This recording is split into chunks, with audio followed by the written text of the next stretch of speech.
I'm Matt the Walker Livermanne. I'm with transwalk.com. We're starting a world record walk from Los Angeles City Hall to New York in 30 days.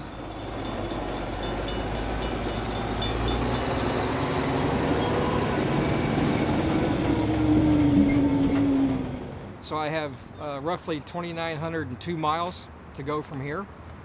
So I'll be averaging about 58 miles a day, walking 16 hours a day. Now I just have to head east. 2,900 miles. And then I take a left to New York. Oh, for 45 minutes. 45? Yeah. To Alameda. The hardest part that we had, we just got through.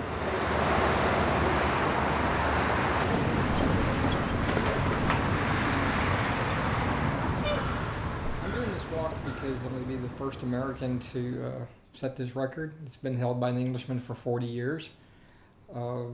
I think it's an exciting adventure, and it's something I think everybody wants to root for. It's just an old-fashioned horse race, and then everybody needs something to root for now. Actually, I'd lost my job and couldn't afford the bus or the public transportation to find work. One day I was at the work services waiting for a job interview, and I found the Guinness Book of World Records 1973 book. And so I thought, I was flipping through there and I came across this record. And it's kind of a forgotten record. And I thought, well, you know, if I set this record, maybe somebody will get noticed and I would be hired for a job. But as I proceeded to figure out how to do this, it became a job in itself. What I'm really looking to see out of it is really promote walking as another form of exercise. It's kind of one that's forgotten. But it's something that you don't have to have a gym membership to do. You can go outside and walk around your community, see what's going on, and still get healthy. I was reading a study from the National Institute of Health that if you walk 5 miles a day for 6 weeks, you drop your BMI in half, your body mass index in half. And that's only walking an hour and a half a day. Makes it worth every step. Because you don't take time to see where you're going, there's not really the point of going across if it's a blur. But you get to see so much of the different types of country. It's fascinating. Well, I used to be 6 foot when I started, but now I walk so much I'm down to 5'10" or 5'9". Just kidding. Actually, the strains it has is you put a lot of strain on your lower back and your knees at first, but it depends on the equipment that you have. So you have to kind of adjust to your equipment and start out slow walking. So I started walking like 5 miles a day, but that was my main form of transportation. Now I'm up to 58 miles a day. So it is something you have to train for, but you get wears and tears, bruises, sometimes blisters, but if you can plan it out, there are ways to keep from having those things. I switch out my socks every 4 hours in order to keep my feet dry. I also soak my feet in black tea for 40 minutes before I go on a long walk. That prevents you from getting blisters. I studied a Roman's journal, soldier's journal, and he had all kinds of tips of how far they walk, because they averaged 100 miles a day, Roman soldiers did. So I used a lot of their tips. 30 minutes, because I totally got turned around and disoriented what was north, south, and which direction. Mission's just up here. So you're saying when we get to Mission, we're going to get to Mission, turn around, and then we're turn around and we're going to drive another section of it. As I've tried different products, I have a new set of shoes. They're almost like the Cadillac of shoes, but they're designed specifically to help impact on your knees and back as you're walking. So like you don't use one golf club to play golf. I have a couple of pair of shoes, but it depends on what type of terrain that you're going to be on. Like I have highway shoes and I have city shoes.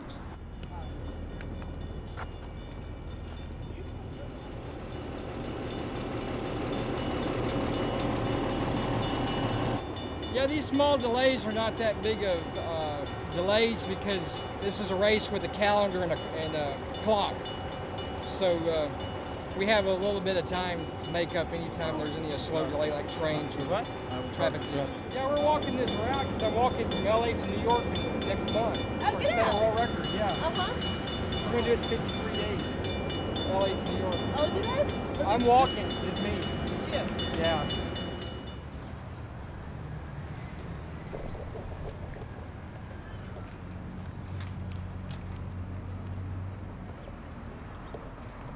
A lot of people are, well, so I walk a lot all over the country. There's less and less public restrooms now. So it's like everything's designed for a car, but no longer for a pedestrian anywhere. I either stop at restaurants, I have a motor home that's going to be available. So you just have to improvise a lot of times. When I'm walking over 40 miles, I'm burning between 6,000 and 7,000 calories a day. So my morning, I eat beans, chicken, and rice for my first meal. And when I'm actually race walking, I eat something every 45 minutes to an hour.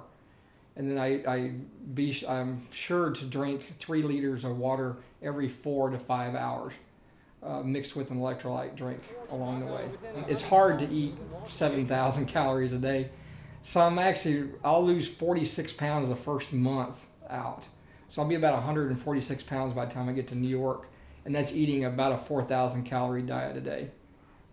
I've been often asked about my motivation on this. Actually, I have a little sign that this homeless guy gave me. It says, I wish I had brought it with me, but it says, homeless, anything will help. Okay, that's my number one. That is my motivation when I don't want to get up at 4 o'clock in the morning to walk, to remind me that I'm just one step away from being homeless. We all are. So that motivates me to keep going, but also the fact that I have a lot of people, which motivation changes per day, it depends on the situation. But here lately, I have a lot of people whose jobs, because they're my sponsors, are counting on me succeeding in order to help their businesses to keep their employees. So I actually walk for those employees. I love sidewalks. They're the best invention ever made. I wish there was a sidewalk from LA to New York, because I'm walking only 18 to 20 inches from semi-trucks and traffic on the interstate and on state highways. So last time I walked from New York to Lebanon, Missouri, my backpack got clipped by an 18-wheeler, and he flipped me into the bar ditch instead of under the truck. It scared the bejesus out of me, to tell you the truth, because I was nervous for like 2 days afterwards. But knock on wood, I was safe, nothing got hurt. Just scared me bad.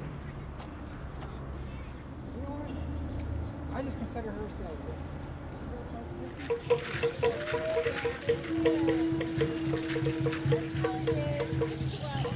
What parade is this? Hello? What kind of ceremony is this? What parade? Oh, okay. Well, what I do is I just watch and learn from the culture, and just try not to interfere as least possibly I can.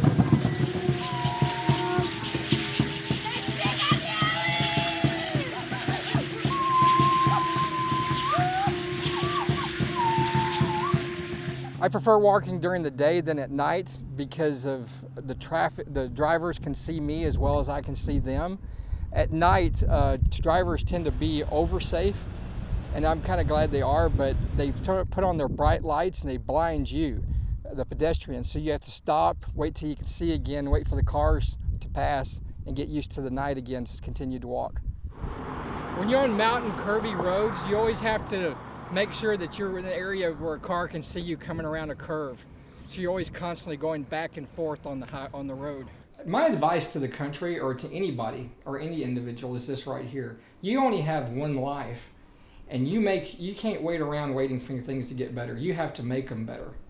And you get out of life what you put into it. We live in a country where you can work hard, try any odd thing you want. You can succeed if you want to bad enough. And it's just one of these things. It's like, this is a horse race, and you can sit around and worry about how bad things are, or you can turn around and sit around and say, well, you know, this is my plan, and I'm going to go try for it and try to make a different life. No one can do it but yourself. In case I don't make it this time, I will keep trying till I'm 80 and get it. It's going to happen. It's not today. It's not if, it's when. and enough, not today, tomorrow, but I will have that record before it's all said and done.